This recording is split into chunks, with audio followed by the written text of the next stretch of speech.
Wrestling fans, promoters, wrestlers, and anyone who enjoys pro wrestling now have something new to be excited about. The Wrestling Fans International Association, the WFIA, is back. WFIA is an association that exists to promote, grow, and support professional wrestling throughout the world. Membership is free. Your membership includes a free digital bi-monthly publication of the Wrestling Fan News newsletter, association updates, voting privileges, and much more. Please go to thewfia.org, that's THEWFIA.org, and become a member today.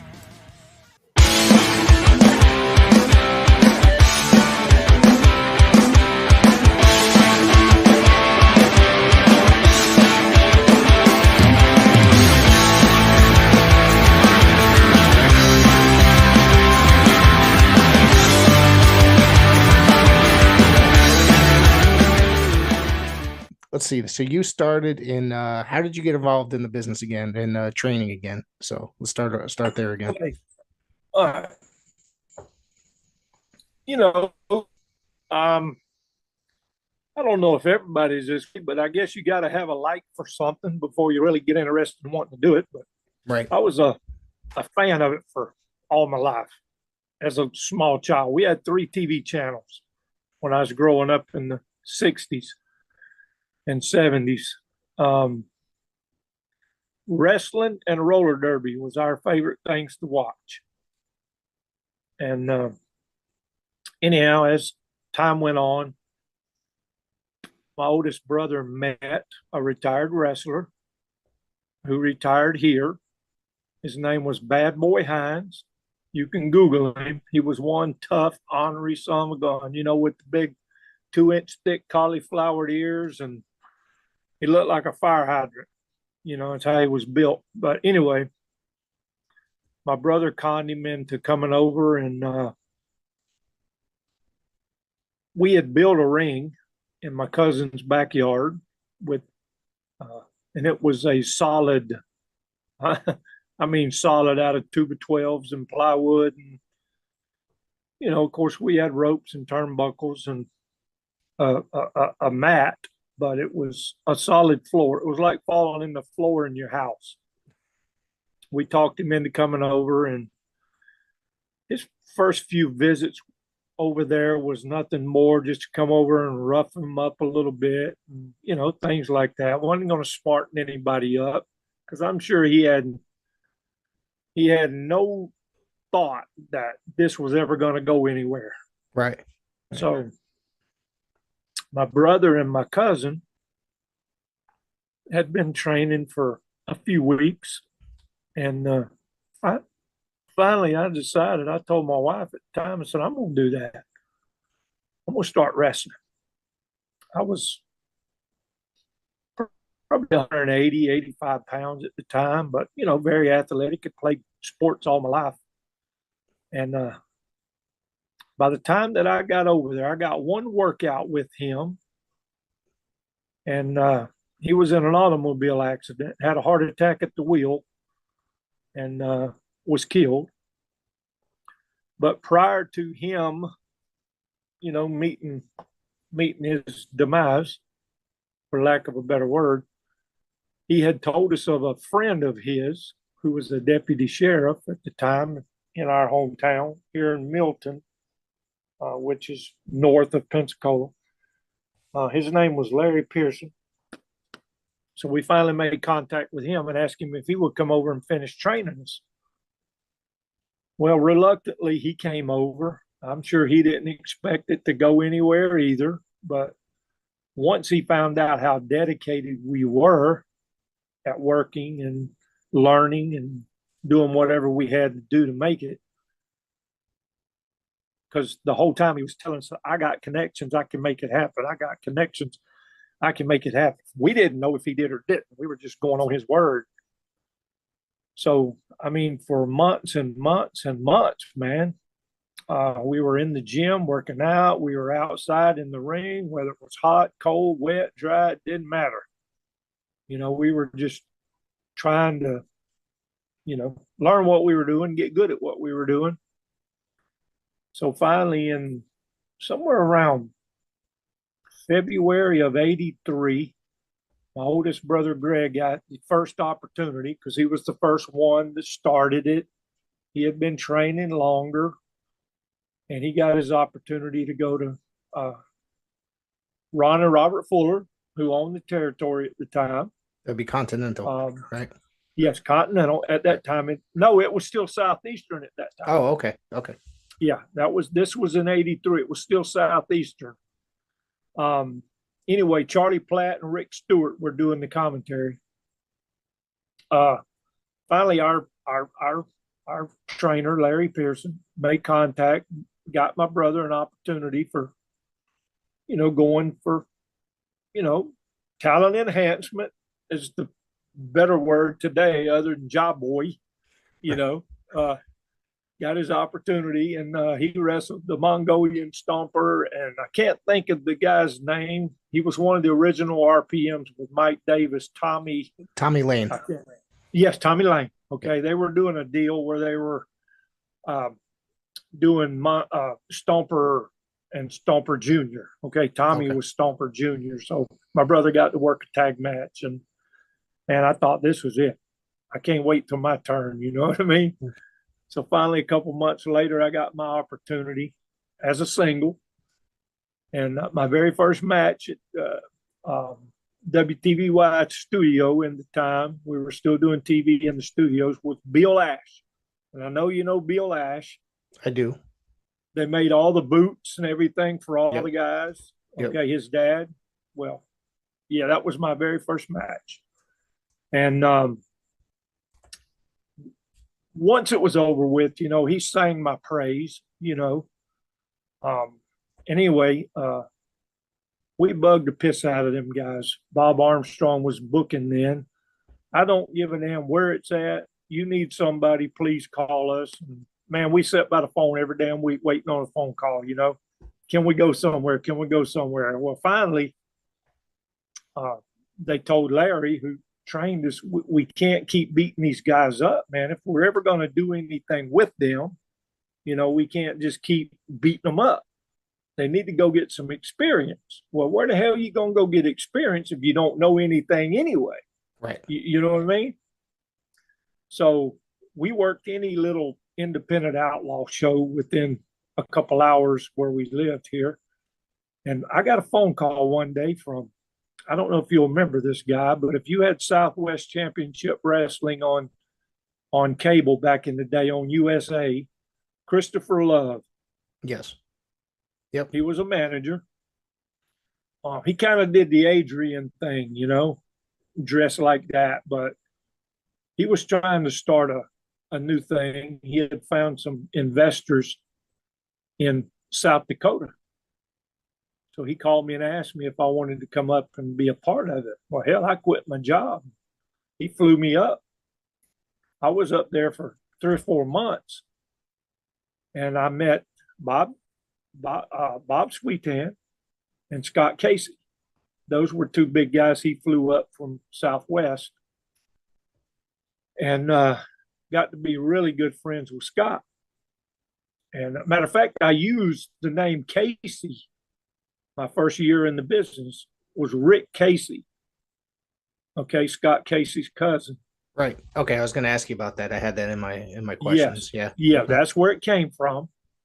So anyway, he and I got to be good friends, and he said, I can help you. I said, well, if you can, I sure appreciate it, man. This is what I want to do. A month or so rolled by, and I get a phone call one day, and it was Jonathan Boyd, who was doing the booking for Joe Blanchard in San Antonio. And we talked for a minute, and he said, well, I got a spot for you if you're available. I said, I'm available. When do I need to come? He said, well, blah, blah, blah, whatever. And it was like the week before Christmas. So I told my wife, I said, I got to head out. It's my opportunity right here to get a break. That was 1984. November of 84, maybe December, somewhere in that time frame. Right. And I went down. Jonathan Boyd was doing the booking. Eric Embry was there. as one of the top heels, and his partner, his name. Crap! I know this. I know this. We always called him Pudgy, but I can't remember his name. Big blonde. They were the blondes. But it was Eric Embry. Was it Dan Greer? Yes, that's Dan him, Greer. Danny Greer. Yep. That's him. Yes, yes. They were there. So they teamed me up with a guy called, his name was Jerry Oskey. Okay, big guy. So they teamed us up, and we were there for a week or two. And anyway, they put the belts on us. We beat Eric and Danny. They put the belts on us, and hell, it wasn't 3 or 4 weeks. Jerry wanted bigger and better things, so he left and left me there as a single. And I stayed there for another, I don't know, probably 2 or 3 months. Things were getting pretty bad then. Everybody had done left. All the top guys had done went to work for Ted Turner, Crockett. Okay. So things were pretty rough. So I made a phone call to my trainer, Larry, and I called him my agent. No, this is Larry Hamilton. No, Larry Pearson, who was my trainer. Oh, Larry Pearson. Okay. Considered him my trainer, my what do you call it? My your trainer, publicist, my manager, or whatever. Gotcha. Okay. So I said I need to make a move somewhere. So I don't know if you remember this guy, but his name is Norman Charles III. Yes, I remember that. Yep. Okay. Well, he lived here too. He retired here in Milton also, and he kind of came over a couple times while we were working out and training. And he told me, first time I ever met him, he said, "You'll never make a penny as a baby face." Really? That's what he said. I said, "Okay, cool." So anyway, I called Larry. I said, "Look, things are getting pretty rough here, man. Things are getting a little tight." He said, "Well, let me call Norman and see what Norman can do." Well, Norman called Bill Dundee. I know you know superstar Bill Dundee. Yep. Yep. Big name in Memphis. He was booking for Bill Watts. They were needing some guys. Some guys had left and they needed to fill some slots. Nothing, on top, just underneath mid-card stuff. So he called me up and said, "Hey, I got you a starting date. You're going to start in El Dorado, Arkansas on such and such night." So, okay, I turned my notice in. Buck Robley had just came in, took over the books from Jonathan Boyd in San Antonio. Told Buck, I'm hitting the road, man. I'm going on, moving on, doing some other things. So anyway, El Dorado, whatever you call that place. But anyway, I left San Antonio, left my wife there with my daughter till I could go to Louisiana and get a place before I could just pack them up and move them. My very first night there, I worked with Dirty Dutch Mantell. And when they brought me in, little did I know, I thought I was getting brought they were going to do something with me. You know what I mean? So Bill Dundee came to me and said, "Hey, have you ever, do you know what Dutch's finish is?" I said, "I don't have a clue." Well, blah, blah, blah, blah, blah. I'm thinking, golly, I'm going to do a job the very first night I'm here. I thought you guys were bringing me in to do something with me. You know what I mean? I didn't know. I'm still young in this business. I haven't been in the business quite a year yet. Right. And, they'd already put the belts on me and Jerry and in San Antonio. And then I had the single strap for a brief period of time. So I thought they were going to do something with me.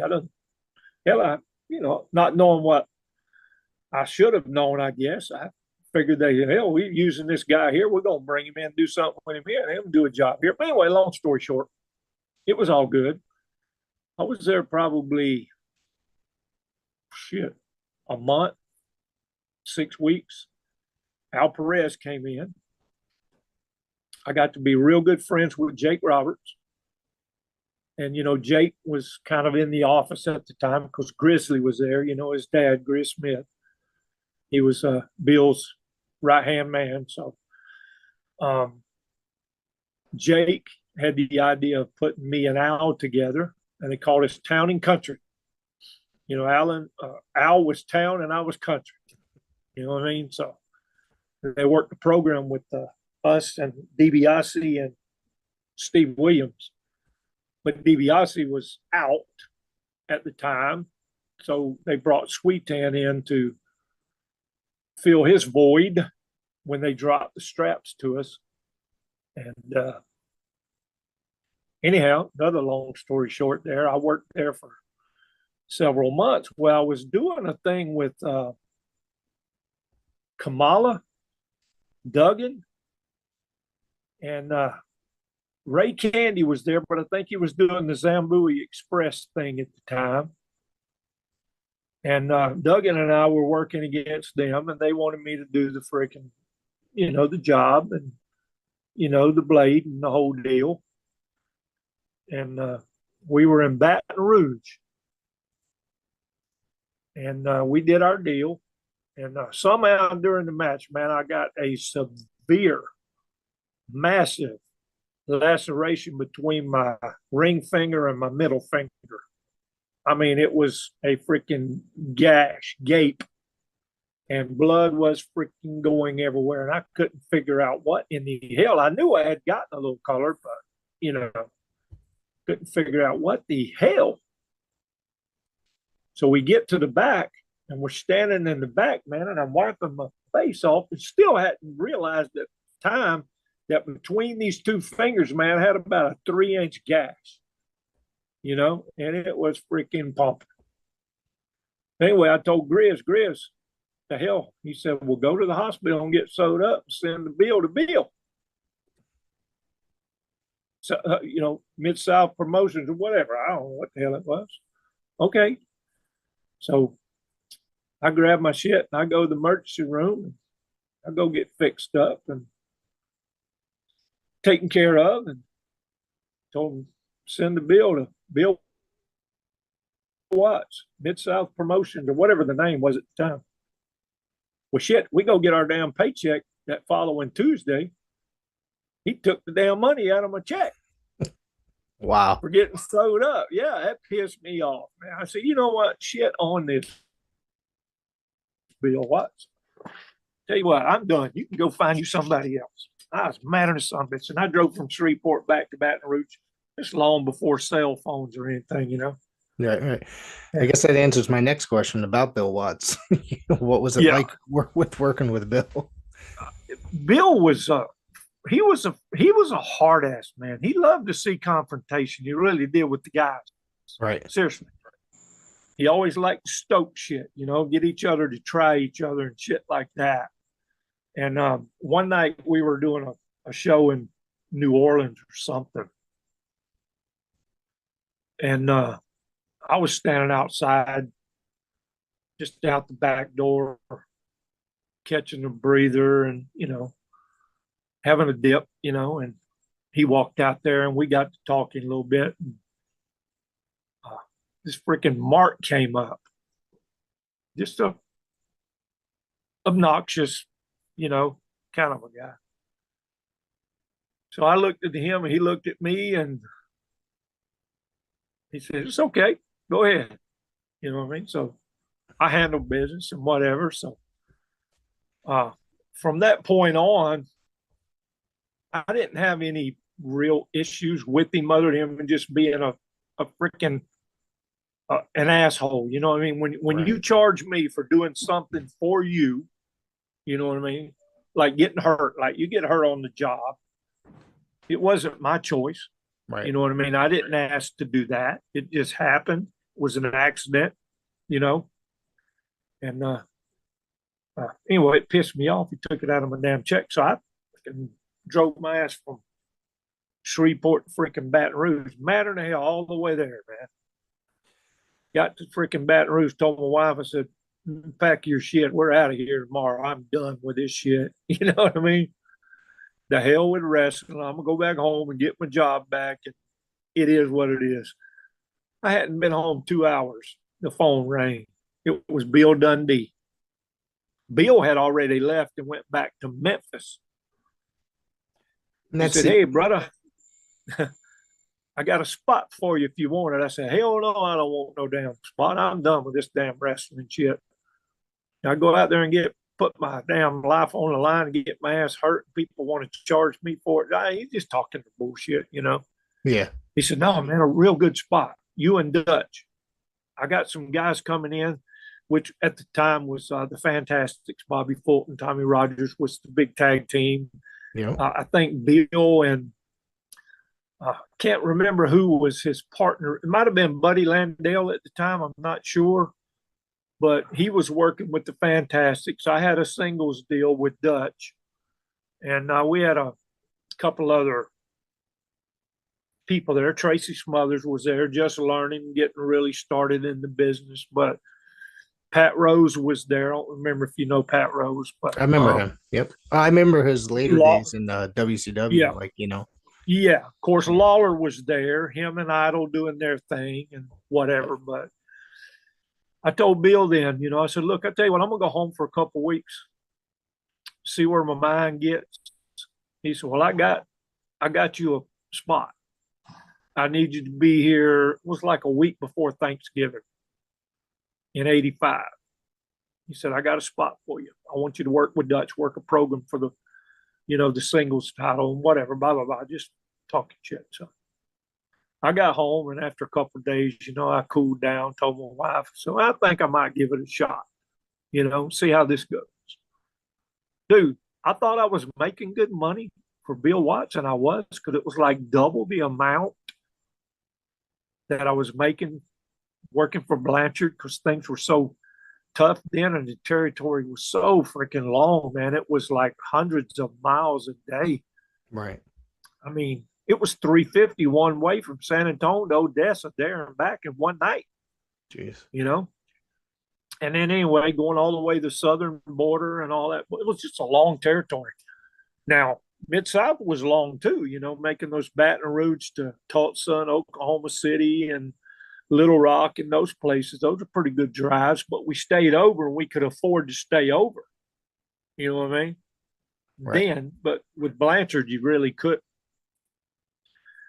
So anyway, Jackson, Tennessee, I think was the very first night I worked for Jerry Jarrett. It was a week before Thanksgiving of 85. And not even sure who. I think I was in a tag match with Jerry against a couple other people. And anyway, this is where the lights clicked on for me, man, how to make money. I was there for a week, of course, before I get my first check. Well, I get a check, and then I get an envelope. Some of it's pretty thick. I could tell there was money in it. I said, "What is this?" "This is for your souvenir sales." I said, "I didn't sell no souvenirs." "No, but we did. They sold them for me. They printed them. They sold them. Brought me a damn envelope full of money." I said, "Dude, really?" You know, I made more in a week's time selling, and all we sold was pictures at the time. Okay, at Right. that There wasn't a lot of merchandise back in that day. No, and not in these little territories. You know, most Right. of the time the promoter had his little flyer, you know, his little bulletin thing with a couple of pictures in it. Yep. Yes, program and a few paragraphs about such and such and such. And Lawler had, I mean, Jerry Jarrett had that too. But man, I said, son of a gun. My check was like 800 and something. This is back in the early 80s. 800 and something, and I had $400 and something in cash. I said, damn, that's pretty freaking cool right there, man. And this is in Memphis, which was known for not necessarily good payoffs, really. Exactly. Yeah. Yes. Yeah. Yeah. I mean, it caught on fire right there, you know. Matter of fact, Robert and Ricky had left to go to work for Crockett. Yep. and they came back in for a few shots. Stan and Steve, you know, the Fabs, they had left. They came back for a few shots, and things were pretty freaking hot right there for several months. And anyway, I stayed there for 4 or 5 months, worked the program with Dutch. We had this one deal in Memphis where it had worked into a tag where Dundee and Dutch and me, I don't remember if it was Billy Joe Travis or who was going to be my partner. We were going to work a big deal in Memphis. Mm-hmm. So we were in the dressing room going over what's going to happen. Well, they were going to attack us early coming to the ring. As we came out of the dressing room, they were going to throw some shit on us and whatever. So Bill said, yeah, I'm going to use alcohol and this. I said, no. You don't need to use anything. All you're trying to do is distract us. Right. You know, you don't really need to use any chemicals, freaking blind us or something. Well, that son of a bitch had a cup full of rubbing alcohol. And the minute it hit me, before I could get to the ring, I was totally blind. And the pain was so freaking excruciating. I got in the ring. I said, I don't know what you're going to do. I said, but get this shit over with. I got to get out of here. I got to go to the freaking hospital. I can't see shit. I couldn't see my hand in front of my face. Anyhow, I thought he had put my eyes out for good. And we got through with that. I got through that. It took me 2 weeks before I could ever even see again. And I finished up the program with Dutch. So I knew what was coming next. Right. You know what I mean? In my mind, I knew what was coming next. Ain't but one other person to go. You know what I mean? So it's either him turn heel or me turn heel. And I was going to have to work with Lawler. You know what I mean? Right. So, no, I didn't. You know, I made a phone call back to my man, Larry. He said, well, look, they're fixing to have a spot open back home. I said, really? He said, yeah. I said, well, shit, tell him I'm wanting to come back home. This was in March of 1986. Now, mind you, I didn't start until 84, so I've only been in this a couple of years. And Adrian Street had not long been there. He was working a program with Norvell Austin. And I think they were struggling a little bit to really get, you know what I mean? Yeah. So they brought me in to get Adrian over is what it was really for. I know it's what it is. They didn't tell me that, but I'm not stupid. Right. You know, I'd only been in the business a couple of years. And Idol had just left. They didn't have any single babyface because Bullet was working with his son, Scott, at the time. They were doing a tag team deal. Anyhow, long story short there, I came back in March of 86, started a program with Adrian, and it rocked on for months, a lot longer than the normal program would go. Normally the program would go 6 to 8 weeks, and, you know, you pretty much, you know, burn out. But it just clicked so freaking good. So we were in Birmingham one night, and Ron Fuller's wife, Sherry, who always showed up to pay out, you know, give everybody their money, checks, cash, whatever they were giving that. Sometimes we get cash, a lot of time we get checks, you know. Right. So she showed up, and that's where we did TV at. By this time, we were Continental.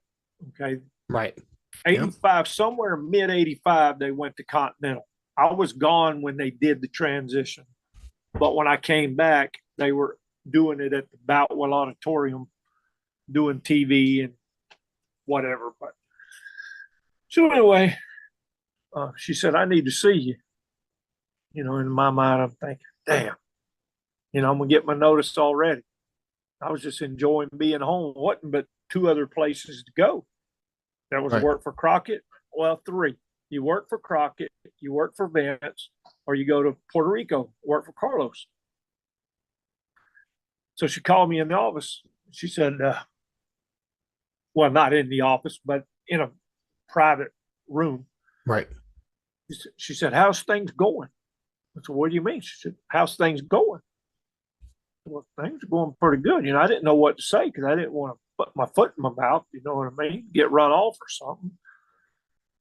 And I said, well, now that you mentioned it, I thought a couple of my payoffs might have been a little bit slack. She said, really? I said, yeah. And I know it's a bad time of the year. It's freaking February, which is January, February is really historically, after Christmas, people recuperate and get ready for tax season, whatever. It was Right. a little slack. She said, okay. That was all she said. Got my check. That was it. Hell, a week later, Ron Fuller showed up. He's the big boss. He said, Wendall, I need to see you when you get a minute. I thought, oh, shit, I done pissed her off. You know what I mean? Now, she done went back and told him that I ain't happy. Probably going to get my notice. So, and this is one of the biggest compliments I've ever gotten. So he called me in the office and he said, how's things going?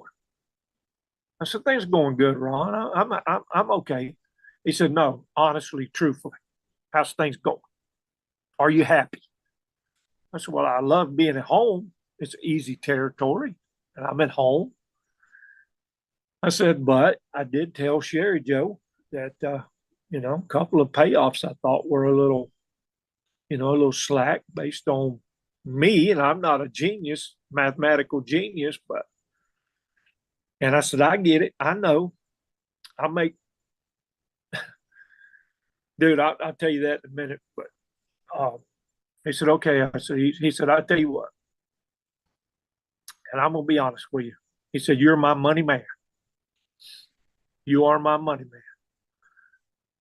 And I need you to be happy. I need you to be focused. So we can do one of two things. I'll be diligent and really pay attention to the payoffs because he weren't booking at the time. He was, doing his time at home. I think Robert was booking at the time. Right. He said, I'll do my due diligence to watch the payoffs, or I'll put you on a guarantee. Whatever you want to do. Wow. You know what I mean? Yeah. I only been in business 2 years now. You know what I mean? I started there as a jobber. So that's how the connection, that's what I was telling you earlier when we first started talking, how it just clicked with the fans for whatever reason, dude. And I don't know what it was. Right. Really. I mean, I am who I am today as I was 35 years ago. I'm the same freaking guy. I think the same. I act the same. I talk the same. It was just some kind of, I don't know, charisma of some sort. Right.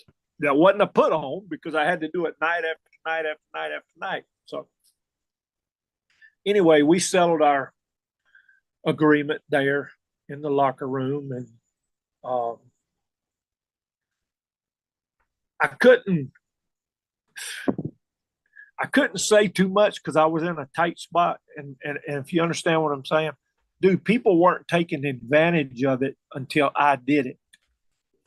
Right. When I started all of the souvenir pictures, stuff, dude, it was unfreaking real, the amount of money that was there for the taking, and nobody would do it or was doing it till I did it. I was the first one.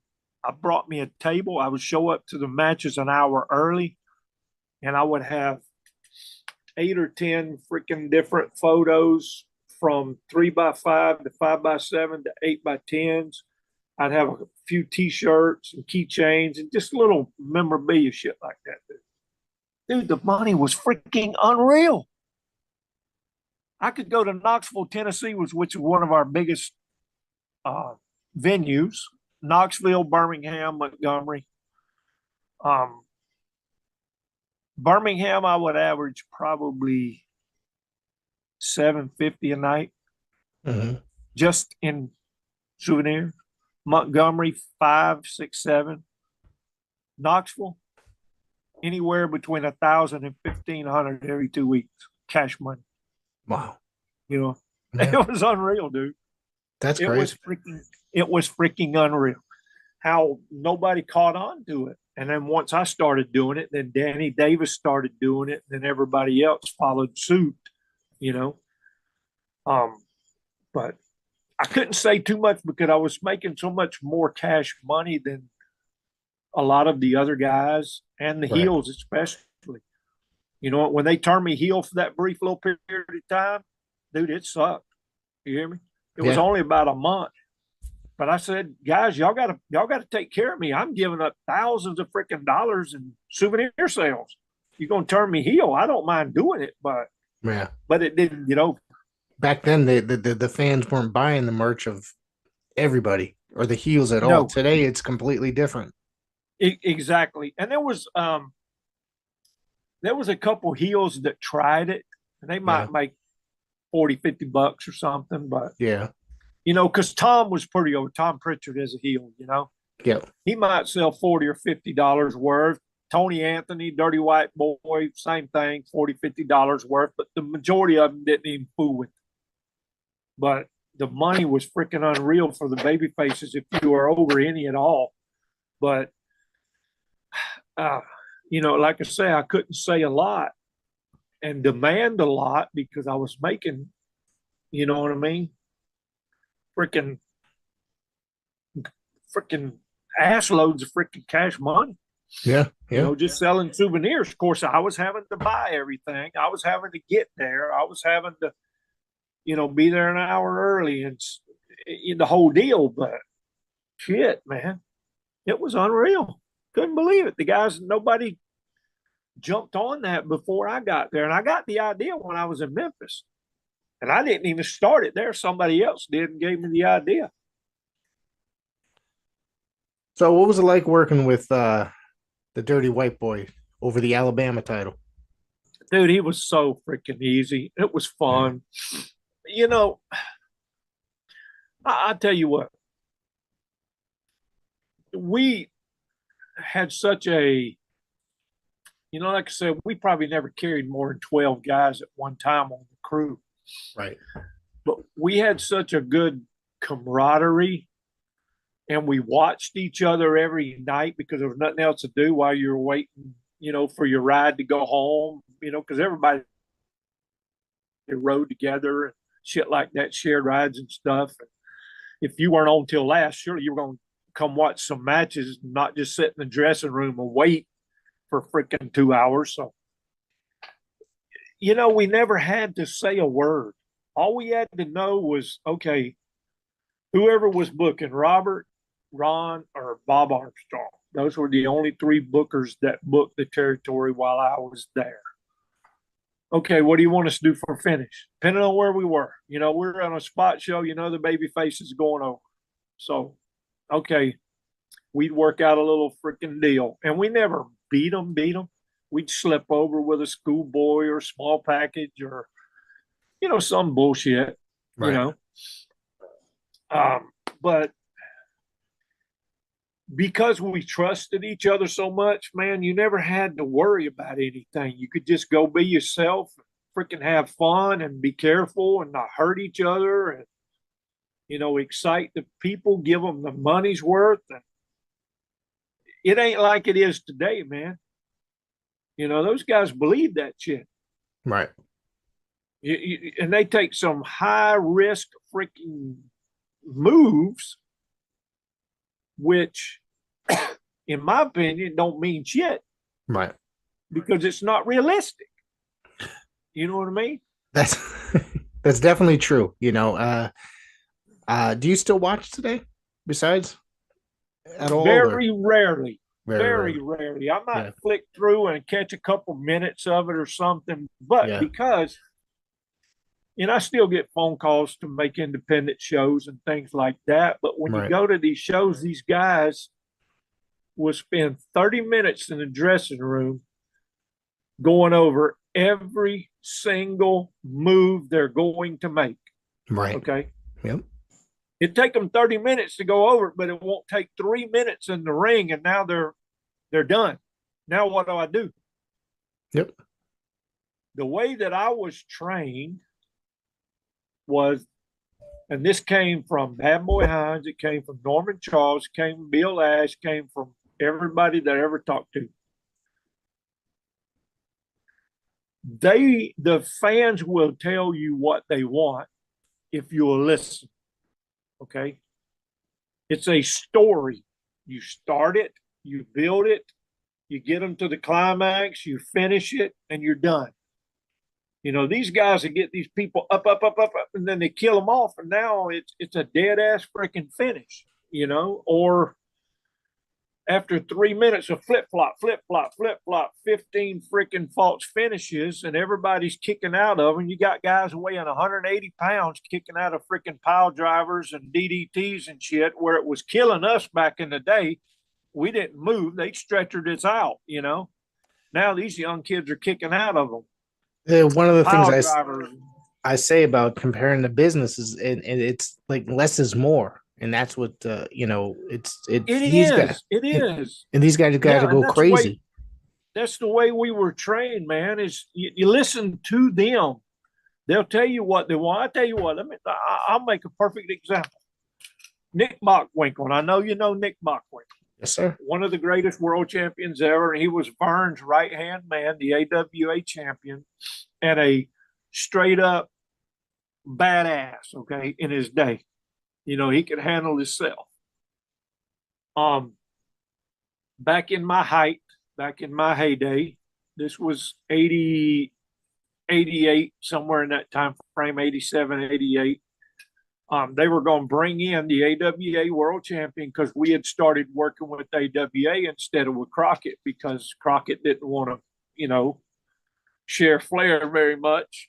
They had their thing going. At the time, Kurt Hennig was the champion. So it was booked for Hennig and I. We had a tournament to see who was going to wrestle the AWA World Champion. Of course, I won it, and it was going to be in Knoxville. Well, the week before, they did a deal where Bockwinkel took it back from Kurt. So I had to work with Bockwinkel. No, I'm sorry. Kurt took it from Bockwinkel, is who it was, and I was going to wrestle Bockwinkel for the title, but he dropped it to Kurt the week before. So anyway, long story short, Bockwinkel showed up, and I went in the dressing room. Him being the senior and the more veteran guy, I went in and introduced myself and, asked him what would he like to do and is there anything special I need to know about. And he looked at me and said, "Kid," he said, "we'll just play it all by ear." I said, "Okay, sounds good to me." Of course, he was going to put me over, you know what I mean?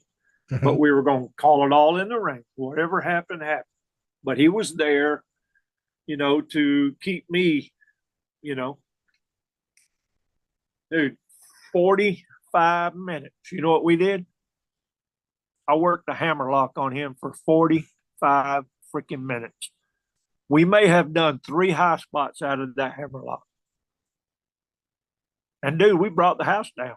Yeah, and I'm sure the fans went crazy. Years. Yeah. Exactly. When it was time, he finally got his little bit of heat. And when I got the 1, 2, 3, the freaking place just freaking erupted. You know what I mean? But people don't understand that now, and everybody wants to one up the next guy, one up the next guy, one up the next guy,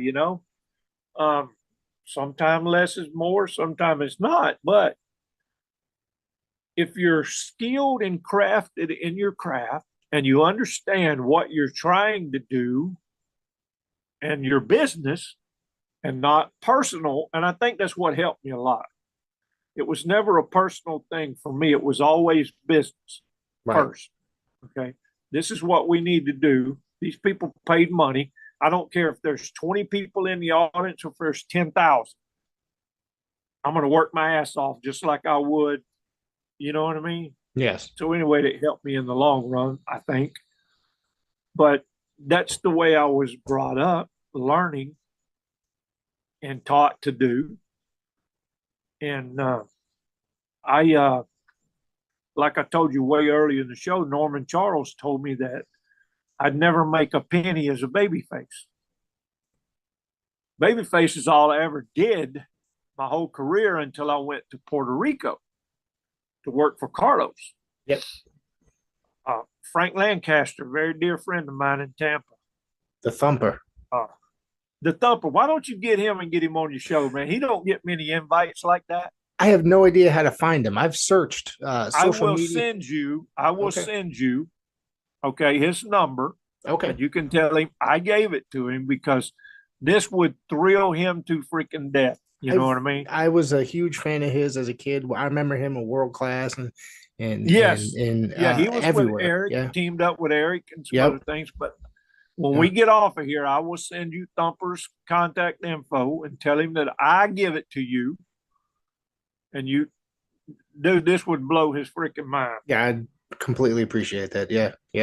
But I befriended Frankie in '84. He had just came into work for Tully Blanchard, or Joe Blanchard, not Tully, but Joe. Yep. And they were going to put the belts on him. Frankie had just been a job guy in Tampa. Okay. And he was just all beside himself. He was going to be a champion, get a belt. I said, Frankie, this place is dead. Let's go. You know, we become friends the first week. It was just kind of instant. Right. I said, I can get you a job working for Watts, making twice the money.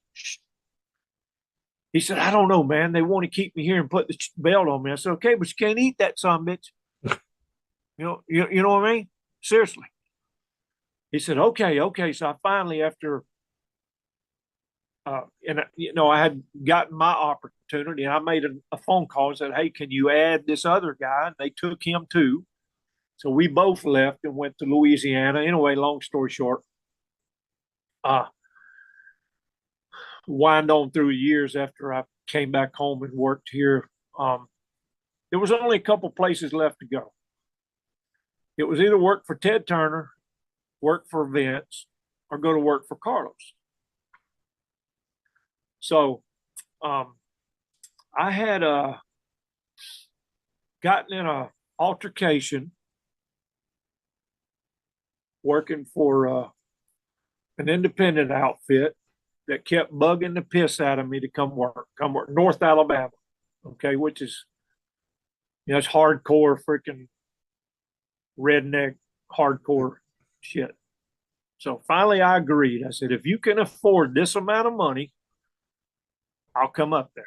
But give me somebody that I can have a decent match with. Don't give me a freaking, brand new trainee or some bullshit, okay? Let me earn my money, but give me somebody I can work with. Hey, got you covered. So I get there that night, this little show, and this place is freaking wall to freaking wall. I mean, they're hanging off the freaking rafters. Of course, there's no air conditioning. It's hotter than a son of a bitch in there. And we're sitting in the dressing room, and this kid comes up to me, and he's got this white and black shirt on. He's the referee. Okay, introduce, whatever. He said, I got your match tonight. I said, okay. He said, do you have the finish? I said, I ain't heard a word yet. Why? He said, well, they're going to do so and so and so and so and so and so and so and so. I said, oh, hell, whoa, back up.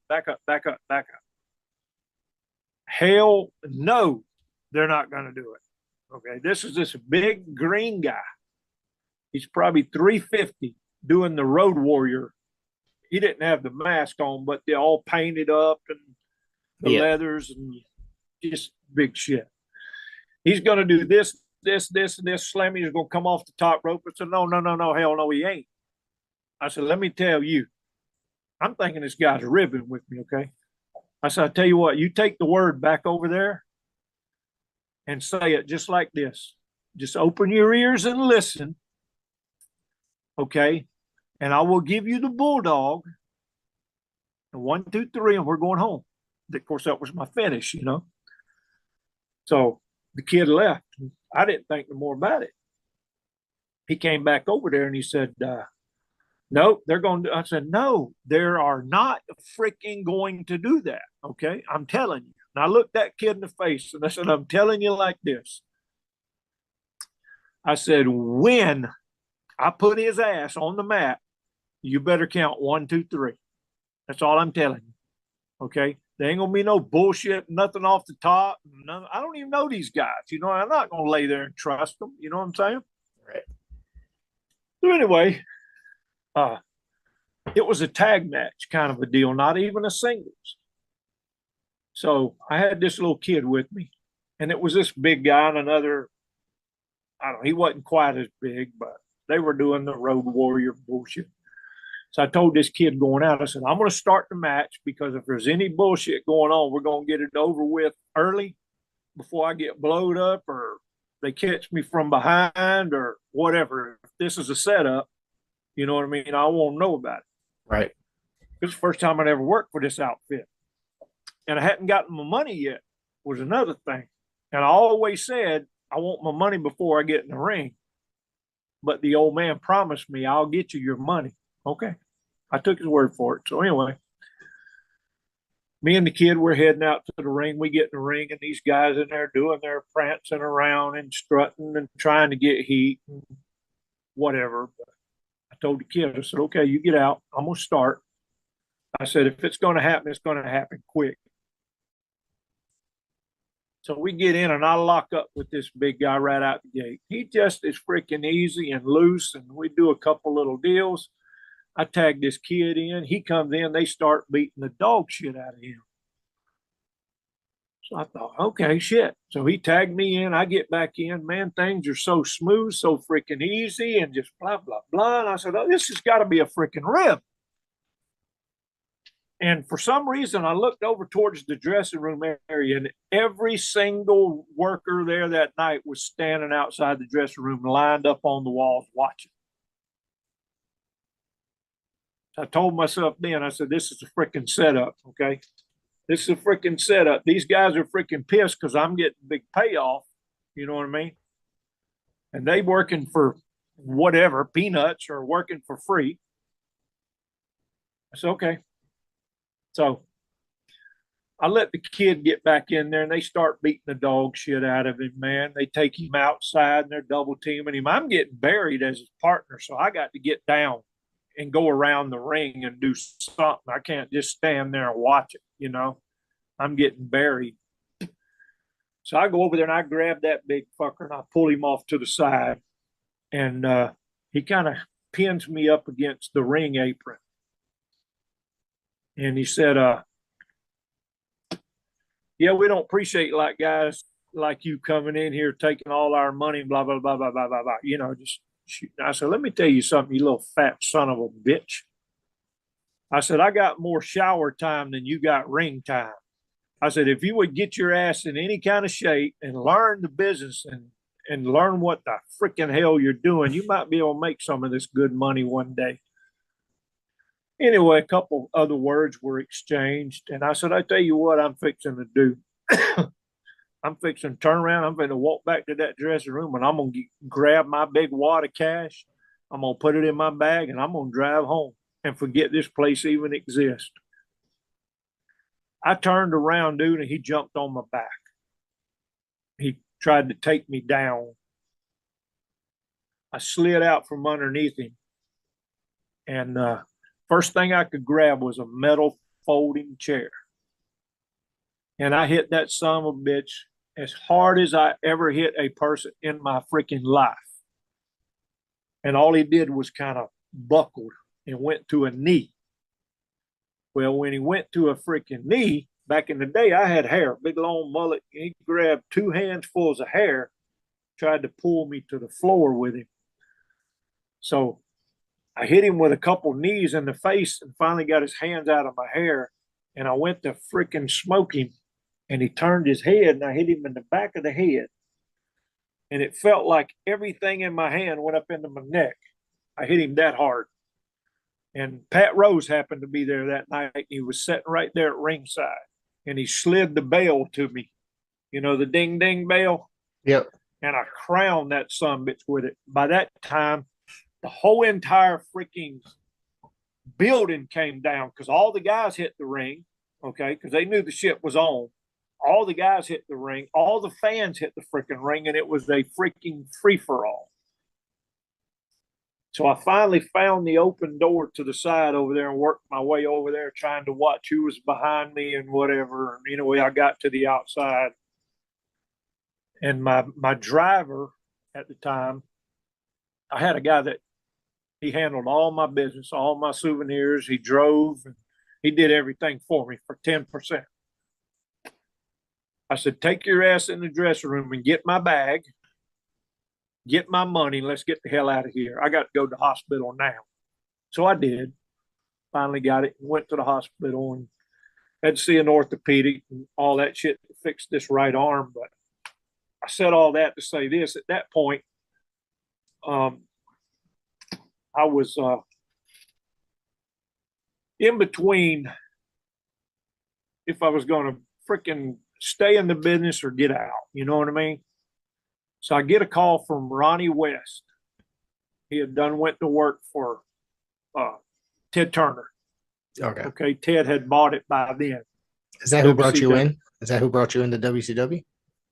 Was Ronnie West. Yep. Got me the opportunity, yes, through Ole was booking. But okay. Ronnie called me and said, look, dude, I said, I tell you, man, I'm nursing a bad arm and hand right now. But, you know, I'll do what I can do. He said, come on, I got you a spot. So they flew me, I think my first shot that night I worked with Bam Bam Bigelow. Yeah, what was that like? I have that here in my notes. Dude, it was, you know, I didn't know him that long and that well because I weren't there that long because I got hurt real bad. But Kevin Sullivan was our agent. And we were working a town that was within the Continental area, okay, so to speak, where I was known. So when he came to the dressing room and said, you going to work with Bam Bam? You know him? I said, no, sir, I'd never met him. But he said, well, look, you're going to go over tonight. You guys figure something out. You know, I'm thinking, okay, cool. So I went over and introduced myself to him. Man, what a super nice freaking guy. Man. And he said, what do you want to do? I said, dude, I mean, it's up to you. You're doing the job. You tell me. So anyway, we figured out a finish. And dude, he was so freaking easy, but a big guy and could move. You know, he could move. And we had a hell of a match that freaking night. And I don't even remember where it was. It was somewhere here close. I say here close because I'm here, but within our viewing area that we knew, you know. Right. And then the next night was we were going to fly up to where he was, you know what I mean, where he had his biggest exposure. So I would do the job for him. So I worked with him a couple nights, and we worked the loop, and we came back around to TV in Atlanta. And they had me in a tag match with some young kid. He was trying to do the Indian gimmick. It was kind of like Jay Youngblood, but yeah, it was Alan Iron Eagle. I have yes, here. that's him. You guys wrestled the State Patrol, is what you wrestled. Patrol, exactly. Yep. Well, sometime during that match, I've watched that match, but I didn't see the actual spot.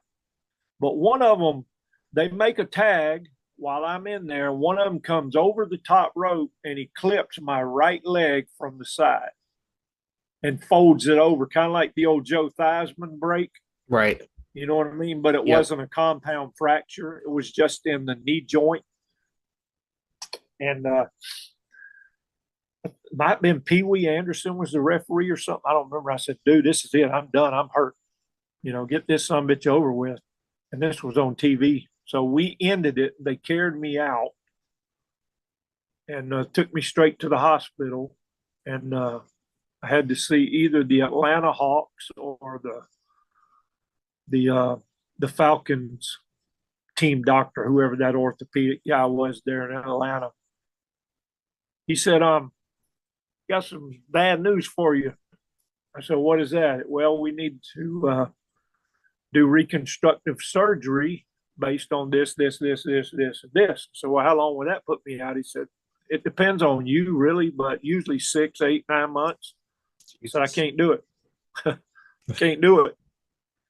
What are my odds if I don't? He said, slim to none. I said, you know the big metal brace that everybody wear? I didn't even know what they were called. Yeah. You know the big metal brace that everybody wears? Have you got one of those? He said, sure. I said, give me one of those and let me go. Dude, my leg was as big as a basketball. Jeez. We had to fly out the next morning. I was rooming with Dutch Mantel that night, I believe. Didn't sleep a freaking wink. I get to the matches the next night, and that son of a bitch is just freaking throbbing and pounding. Kevin Sullivan comes to the back. I said, dude, I don't know if I can do it. He said, look, just get to the ring and I'll take care of you from there. So for the whole northern loop up around Philadelphia and Cincinnati and, all them places up that way, coming back down to Atlanta, I worked with that blowed out freaking knee. And we get back to TV in Atlanta. And Ole wanted me to do a big off the top rope into the front row deal with the big guy they had at the time, the Giant. Elegante. Dude. Yeah. I said, you know what?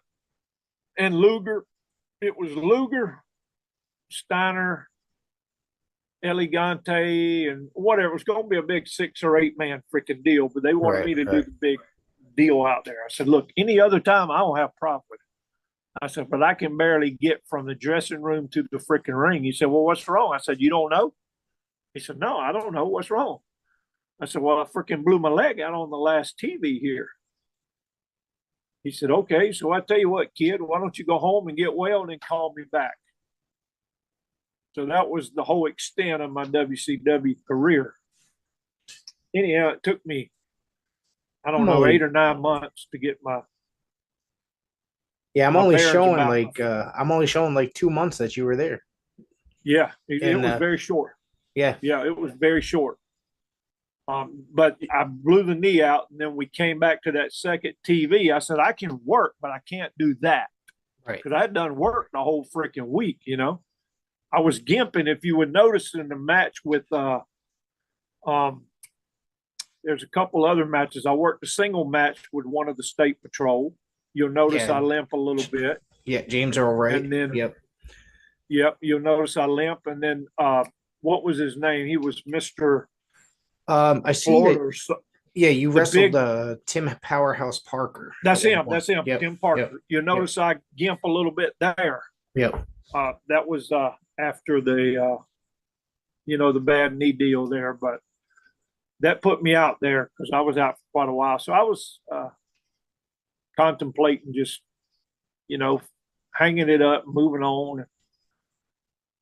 I was in my late 20s probably then, maybe early 30. Hell, I don't know. But Thumper called me. Frankie Thumper called me. He said, "Hey, want to go to Puerto Rico?" I said, "Not really."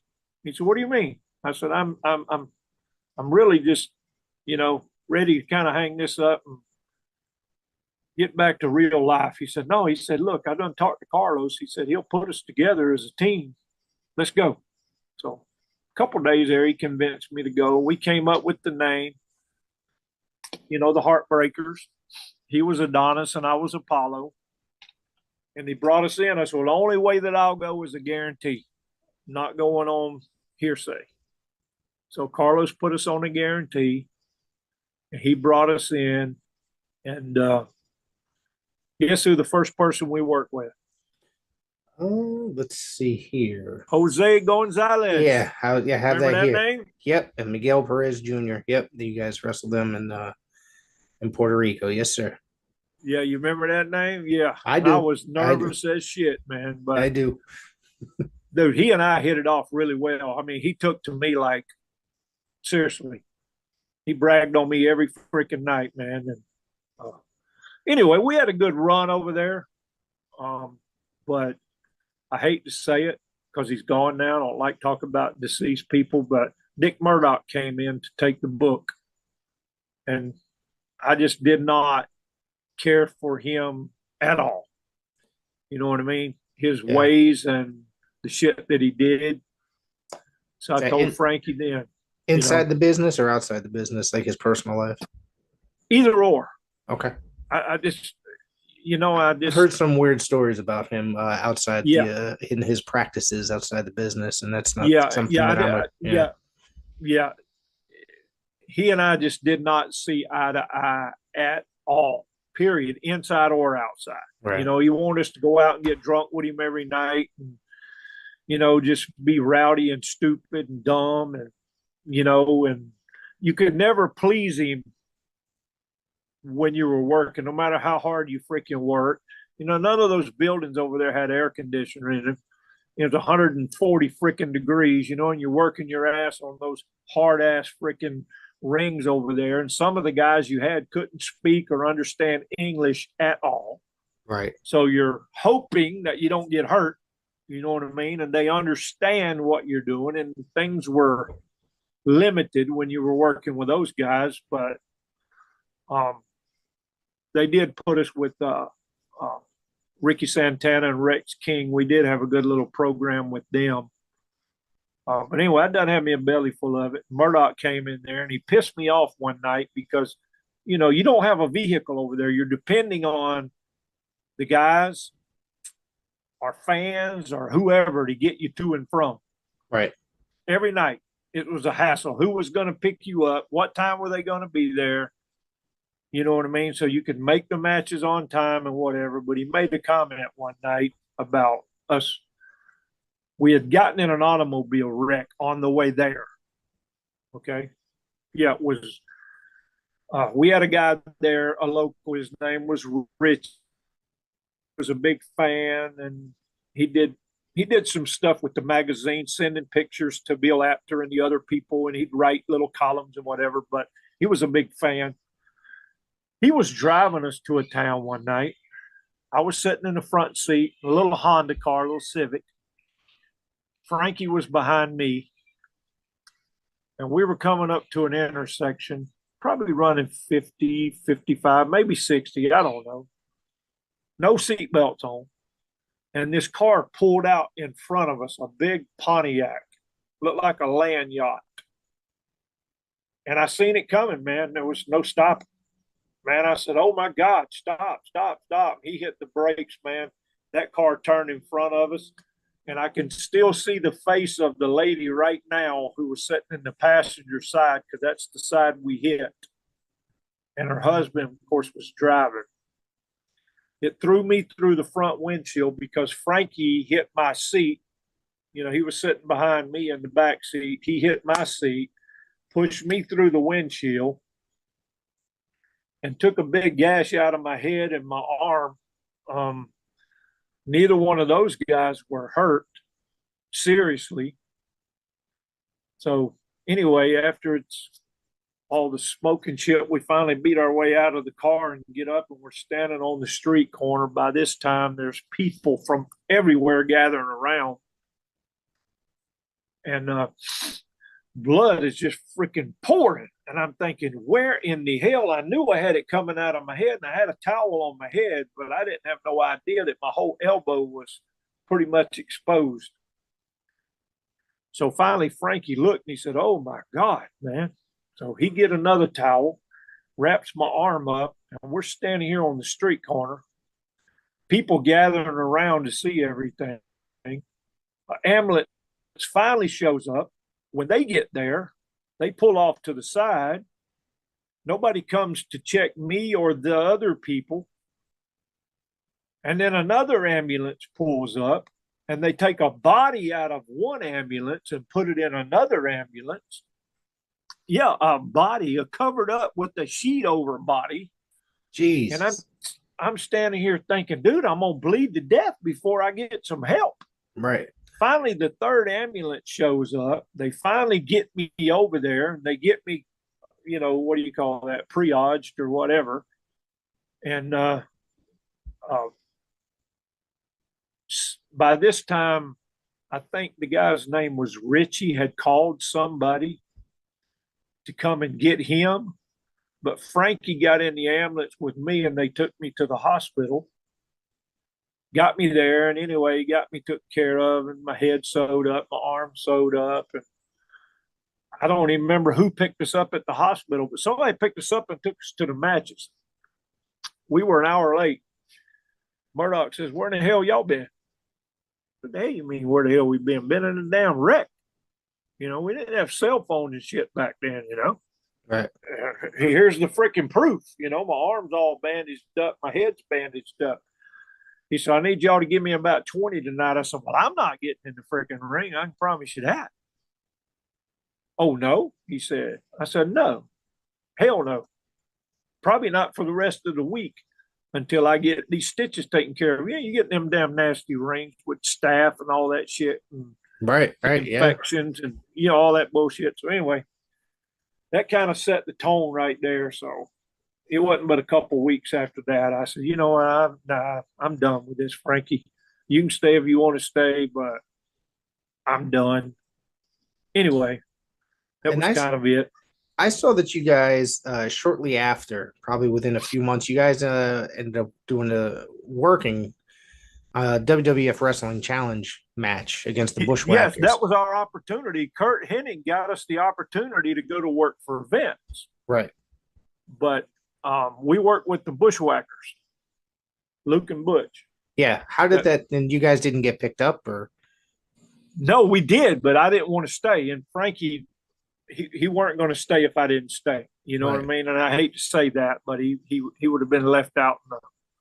You know what I mean? Yeah. But I told him I seen the writing on the wall.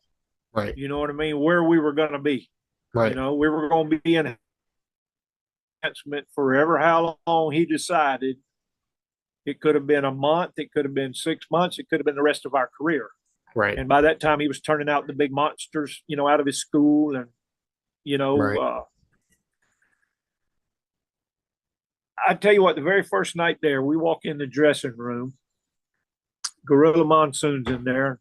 We knew a couple of the other people in there. Gorilla walks in, and I introduce myself, and I say, "I am Wendall Coooley, and this is Frankie Lancaster. We're the Heartbreakers." He said, "Not tonight, you're not."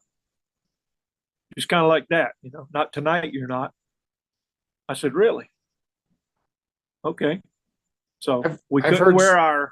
I've heard stuff like that happening before, like that. We couldn't wear anything that we had brought. You know what I mean? We had to go out there just bare Wendall Coooley, Frankie Lancaster, no Wildcat, no nothing. You know what I mean? Right. I thought right then, and I told Frankie when we got through, we were driving. This was in Nashville, I believe.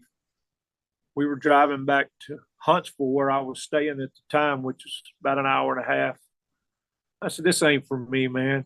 I'm not interested in this. I don't know about you, but I'm not interested in it." So, but I feel like I would have had an opportunity. They probably would have split us up. You know what I mean? Right.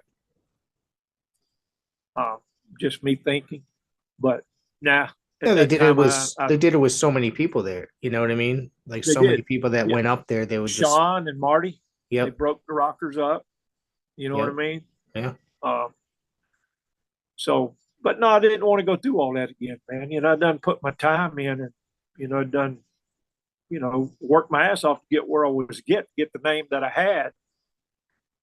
But, and I'm not saying that they wouldn't have used me. I'm sure they would at some point, but I just weren't willing to, you know what I mean, travel all over the freaking country and the world. They were doing England, Germany, and every freaking where, Right. But no, I just, at that point, that's when I decided I'd had enough of it. There was nowhere else to go. I didn't want to go back to Puerto Rico. So I got out of business in 96, Okay. got me a job with the government.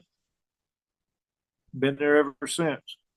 I've seen after that you've done some sporadic matches here and there, probably reunions or stuff Yeah, at conventions reunion and stuff. shows were the reunion shows were the main thing, but I would get calls occasionally to go here, go there, and my first thing would be, "Can you afford it?" Right. I give them my number. This is my price. Can you afford it? If you Right. can't afford it, it don't hurt my feelings. Tell me now. Right. But if I show up, I'm going to expect that amount of money before I get in the ring. Right. I'm not being an ass, but it is No, what it you is. you put your time in, and I feel like you're well known enough, and in order to. Exactly. And a lot of these independent shows have some guys that really are true good guys, really want to learn. Right. They're never going to make it, Right. but they really want to know. They really try hard. You know what I mean? Right. They ask you for advice and they take your advice, but then there's others that are weekend warriors. You can't tell them nothing. They already know everything. Yes. And all they care about is the glory. They don't care if they're only getting $10 or $20 for the night, if anything. You know what I mean? They just want to be the star. And those are the guys right there that I would tell these people, I'm not working with those guys. If you don't have anybody that is willing to listen, you know what I mean? I don't want to get hurt. I don't want to hurt them. Let's go earn our money, give the people a good show, and go home.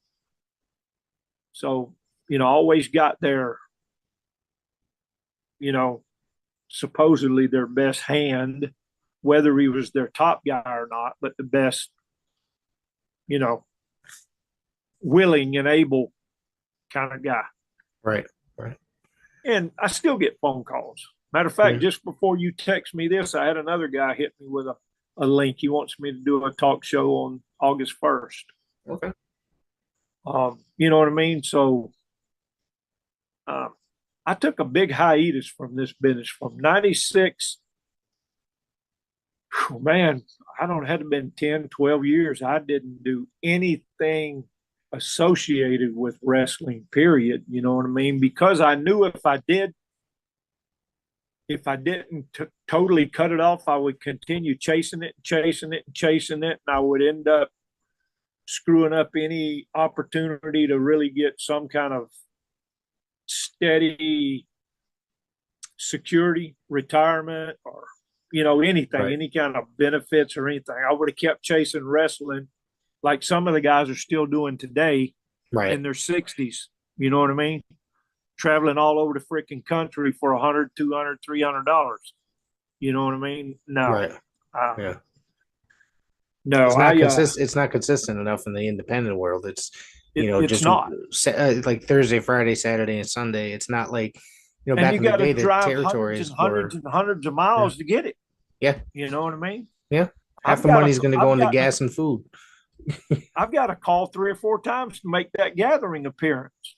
Right. But the money's not worth it to me. You know what I mean? Yeah. Seriously, I mean, what they're offering, they want to pay you this, but they want you to get in the ring too. No. Yeah. Sorry. They expect you to make most of your money from the picture sales and stuff and autographs. Yeah. Yeah. Yeah. So I'm anyway, I don't regret anything. I really don't. I had a great time doing it. And the biggest reason I've done what I did in the last few years is because my youngest daughter, who just turned 19 a couple of days ago, she weren't around back in the day. And then when she got old enough to see the videos and, my dad this, my dad that kind of thing, she really just, fell in love with it. And I took her to a show. She was hooked. You know what I mean? So every time somebody called me, Dad, you going, Dad? Because she wanted to be in there and be a part of it and see it happen. You know what I mean? So that's why I've done what I've done in the last few years. But, I had a great career. I really did, man. I mean, I was blessed way beyond what I deserved. Had no idea how it all clicked as well as it clicked, as soon as it clicked. you know. I made a lot of good choices. I made a lot of bad choices. Made a lot of good friends and made some enemies along the way. But I did what I had to do for me and my family, you know. And all I do now is, like I say, I still work with the government. I'm retired once. I've got 2 more years to get my second retirement. And I play golf and I fish competitive bass tournaments. Nice. Nice. You know, other than work, but that's what I do. Nice. That's what I do. You know? Yeah. Yeah. I would make a show or an appearance. Matter of fact, here, I'm going to lay this out there right now because it may happen. It may happen. I'm in the process right now because our main guy that was doing these reunion shows Right. is he's in bad shape. He's waiting on a kidney. Hopefully he gets it before it's too late. We didn't have one this year, but I'm in the process right now. And hopefully I'll know something in the next couple months. We're going to try to put a Hall of Fame for Southeastern/Continental in Dothan, Alabama. Wow. Because we're never going to get picked up by Vince. You know what I mean? We didn't work for him enough. Yeah, I mean, there's very few that went in there that never worked for him, but you got to be a mega star, mega TV star in order to go into his and have all of Hall that of Fame. freaking cable exposure. We didn't have cable exposure. We had TV, but we didn't have cable. Right. I still go However, back. I still go back and watch those videos. You know, there's a couple different networks that stream the Continental stuff. Like Rock Parsons Network streams a lot of that stuff. You know. But if you think about it and you judge apples to apples and oranges to oranges, what Hulk Hogan was to WWF before they went nationwide, Wildcat Wendall Coooley was for Continental. Right. You see what I'm saying? Yes, sir. I was their guy. Yeah. Okay. For the fans and for the promotion, you know what I mean? Put people in seats. Just like Ric Flair was for WCW, you know what I mean? Before they went world freaking wide. We didn't get that exposure because the smaller promotions couldn't compete with, money. Yeah. You know what I mean? Can I ask you about I'm sorry, go ahead. I just want to ask you a question before. But when the other two promotion has got 80% of all of the big superstars from all of the territories on their roster, you can't compete with that because you can't offer them more money to bring them to you. Right. You know what I mean? Yeah. So, yeah, it put a hurt on everybody. Can I ask you about working with Flair? I caught a video. I caught a video a couple weeks when I was getting ready for this. I caught a video of you guys working together. Yeah, we worked together TV. 2 or 3 times. Yeah. 2 or 3 times. But the first time I ever worked with him was when I was in Mid-South. That's what I see. Yeah. They brought him in for work.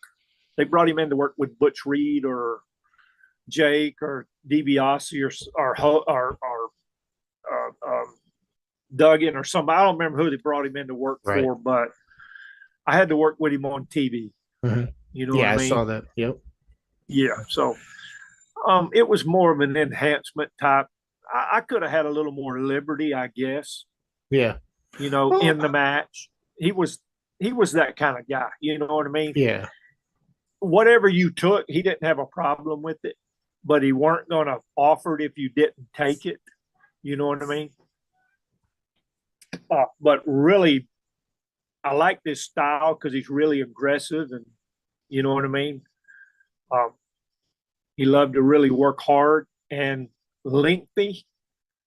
The next time I worked for him, when he came in, Ron and him brought him in to work for me, and I'm the top dog now in our territory. You know what I mean? So things were a whole lot different than they were when I worked with him for Bill Watts. But yeah, I had no problem at all. Matter of fact, we went out several times and, had some drinks together and stuff. And yeah, it was cool. I tell you what though, but I worked with 4 world champions. Ric Flair. Yep. Okay. Nick Bockwinkel, Harley Race, I see that. and Yep. Jerry Lawler. And Jerry And Lawler. Jerry Lawler. Yeah. Yeah. Now, the styles were totally different. And a lot of people didn't like him, Jerry Lawler. Yeah. But dude, he was, dude, yeah. That son of a bitch knew he could work. I'm just straight up. Okay. He knew the business inside and out. I encountered Lawler many times. He comes up here and works shows in the Northeast independent scene sometimes. Yeah. And I've been a fan of his since I was a kid. And he can be an ass. Okay? He's always been very pleasant with me every time I've met him. Every time. But I'm gonna tell you what, that son of a bitch could work. Okay. Yeah. Now Flair, on the other hand, with Flair, he could work, but Flair, 360 days a week, he's gonna do the same exact things every single night. Right. You know what I mean? Bam, bam, bam, bam, bam, bam, bam, bam, bam, bam. Right. You never knew what you were gonna get with Lawler. You know what I mean? Yep. It wasn't like a set thing. You know, Flair do his thing off the top. Flair do his thing flipping over the turnbuckle. Flair do his thing with the goofy walk in the face plant. You know, it was going to be every single freaking night. You know what I mean? And chop, chop, chop, chop, chop, chop, chop. Right. Harley Race, I worked with him in his hometown in St. Louis. Of course, I put him over, you know, when I was with WCW. And it wasn't a hard put over. It was just, you know, slipped him over because that's home for him. But man, what a total different guy that was too. And he's all from the left side. Right. You know, I mean, he's all left-handed, which is kind of different. But he came to me that night and he said, "Kid, is there anything special that you want to do?" I said, "No, this is your night. This is your home." He said, "Hey, man, this is for both of us. Get yours in too." I said, "No, we're just whatever you want to do when we get in the ring there, boss. I'm all ears." You know what I mean? Yeah. I'm going to get paid the same, okay? At this point, I didn't have a solid position yet, so I didn't really care. I just wanted to let them know that I'm business. You know what I mean? I can work, and I don't have a problem if things are done in the correct way. I don't have a problem putting somebody over. I mean, it's just going to put money in my pocket. You know what I mean? Yes, sir. And then, like I say, Nick Bockwinkel, I worked with him the one time, 45 minutes. We work a hammerlock. That's amazing. It. A couple high spots out of that. Tore the house down. In my town, you know what I mean? Where I'm from, in my territory. It was unreal, man. But I really, those are probably the 4 high spots in my whole freaking deal of anything I've ever done. I got to work with 4 actual, I don't care if you call the business a work or whatever you call it, but they were the top dogs in their day. They're 4 of the biggest stars in the history of professional wrestling. And I worked with all 4 of them. Yeah. You know what I mean? And fortunate enough to be that guy. Yep. You know? But I got to experience things that some guys spent 20 years in the business prior to me and never got that. Right, right. You know what I mean? I got it early. For whatever reason, I don't know if it was because of my hard work ethic. You know, I don't know. Professionalism, what happened, but you know. Yeah. Did you ever work with Kevin the Truth Casey at all? Do you remember him at all? The name is very familiar. I've probably been on the same card with him, but I don't ever recall working with him. All right, because I saw that you were managed by him somewhere, and he managed in South Atlantic. Hang on. Okay, now I know where you're at in Puerto Rico. Okay, yeah, he tripped down there. Yeah, I think he went down there through the Savoldis, if I'm not mistaken. He came in to be mine and Frankie's manager. Right before I left. Yes. Okay. Now I know who you're talking about. Yes. Right. Yes. And if you'll watch the match with Frankie and I, with Ricky and Rex in the street fight, it's in, I don't remember what town it was in, but where we hang Ricky with the chain and beat him and all that bullshit. Right. If you'll watch that, you'll see me snatch that freaking cane out of his hand because it was just so freaking, it was horrible. Okay. Yeah. He used almost an expose kind of deal. He used a golf club. Golf club, that's what it was, not a cane, a golf club. Yeah, I snatched it out of his hand and then started using it myself because, now, okay. Now I know who you're talking about. Now, he's been on this show before, and I thought that he was a pretty interesting guy. He had a pretty interesting career, though, I thought. Yeah, I only met him there. Yeah. And like I say, he was only our manager for a month or two before I left. He got there right at the tail end before we had the automobile accident and I left and, all that shit. But, yeah. Was there anything is there anything else you wanted to throw out there tonight? I tell you what, let me do this. I got a friend right now that's suffering with colon cancer. Okay. Yes, sir. And he's in his second month of chemo. He was stage 3. They took 2 foot of his colon out. I grew up with him as a kid, him and his brothers and sisters. We were more like brothers than friends. But every Saturday night on Facebook, okay, he's called Lil Will. Lil Will. He does it. Lil Will. He does a live Facebook karaoke. Okay. And I'm not going to be there this weekend because my son and I is playing in a golf tournament. But every Saturday night in the 6 to 6:30 time frame, Facebook Live, Lil Will. And he does it in hopes of getting, I don't know what you get. You get little gifts and stars and things like that. You know what I mean? Right. To kind of help him do it. This is his first love, man. You know what I mean? So, well, he invited me over to do it. And I go over there. We just had one this past Saturday. You might be able to pull it up on Facebook Live. But I had a band back when I first got out of this business. Oh, really? A lot of people don't know that. Yeah. I never knew that.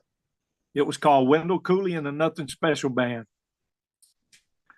You can probably Google it up or get on Wikipedia or something. I've seen it a couple times where they mentioned it. But, yeah, we played for 3 or 4 years because when I first got out of the business, I was missing that little thing in my life, where, you're out in front of people doing something, Right. know? Yeah. So I had some friends of mine here from my hometown that had a little band together, and they asked me to join it and be the front guy because I had, some experience in front of people and on TV cameras and all, and I could sing a little bit. So, we hung around for 3-4 years and had a great time with that. And then when I started working with the government, man, I just couldn't do those 3 and 4 nights a week, playing until 2 o'clock in the morning and then getting up at 5 and going to work. And, right. You know what I mean? Yeah. Anyhow, but yes, every Saturday night between 6:30 time frame, Lil Will, Facebook Live, karaoke. What I'm going to do is I'm going to look for that Facebook account, and I'm going to put the link in the description of this episode. I want everybody to go click that and watch that every Saturday night. Listen to what Wendall. Yeah, you're Coooley, the man. Wildcat. Because I was on there singing this past weekend. I had 6 or 7 songs that I did on there this weekend. Oh yeah. So I'm going to do that. I want to check this out. I'll be home this weekend. Yeah, it's pretty cool, man. It really is, and it's fun, and it helps him out. When he can get little donations and things like that because he's going through some rough times. Financially because he can't work and right. He's dealing with this cancer. Matter of fact, tomorrow he gets another chemo tomorrow. So y'all just keep him in your prayers, man. But yeah, that's what I do, man. I just, hang out and do things like that and play golf. And, he was my fishing buddy till he got this, and now he can't. You know what I mean? He don't have his colon anymore, so he has the bag now, a colostomy bag. Right. And he'll have that until it's all said and done, hopefully, they felt like they got it all when they did the surgery. Right. Okay. Yeah. But it had already gotten in a couple of his lymph nodes. That's why they're doing the chemo. So he could go cancer free for 10 more years. It may not last a year. You don't know. You know what I mean? When it happens like that. So we're just trying to make the best of things, man. And I know he loves it. And that's the way we share our time together. And it's just a bunch of us get together every Saturday night, whether it's raining or not, between 6 and 6:30. We try to start at 6, but sometimes we don't get really lit off till 6:30. So it's not a dead set time, but just look for Lil Will Facebook Live. And you pull it up right now. We just finished up Saturday. I watched a little bit of it last night. It's fun. Yeah. As soon as I get out of here, we're gonna. I'm gonna look. Yeah, you can see me do something other than talk wrestling. You know what I mean? Yeah. Yeah, one or other. Now I hadn't made a golfing video yet, but you can see me saying anyway. But all right. Yeah. I want to Wildcat Wendall Coooley. I want to say thank you for joining me here tonight. I had a blast talking to you and listening to these stories tonight. So I want to thank you. Well, thank you for inviting me, man. Thank you. And we'll do it again. But absolutely. I'd love to. I'm going to send you Frankie the Thumper's info. Yes. As soon as we get off of here, I'm going to send it to you on Messenger because that's how you contacted me. Yep. That way you can contact him, let him know that I told you, so he'll respond back that I was on your show, and he'll call me maybe and ask me, and I'll tell him, yeah. But I'd like to see you get him on there, man. It'll freaking blow his mind. I'd love to. Well, thank you very much. Yeah, thank you.